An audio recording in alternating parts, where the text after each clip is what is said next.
ايه الفرق بين البيروقراطية والتكنوقراطية؟ البيروقراطية يعني حكم مكتبي، تقعد على مكتبك سعادتك والتقارير تجي لك تمام يا فندم. التكنوقراطية هي تولي ذوي الخبرة المناصب العليا في الدولة.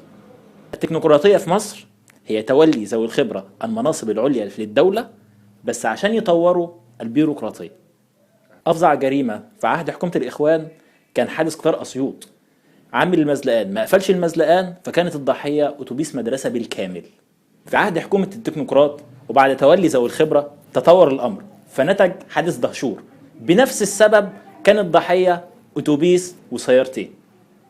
هو ده البزراميط. بعد 30 يونيو حبيتوا تحسسونا ان انتوا هتصلحوا، غيرتوا المسميات وقلتوا تكنوقراط وقلنا لكم تسلم الايادي، وبعدين نفس الاجراءات ونفس التصريحات والضحيه في الاخر المواطن المضحوك. امتى هيفضل اول اجراء للحكومه في الكوارث هو تخصيص تعويضات لاهالي الضحايا؟ تكنوقراطيه، سموها مهلبيه، سموها حماده بالجنزبيل، وفي الاخر بتطلع بزراميط.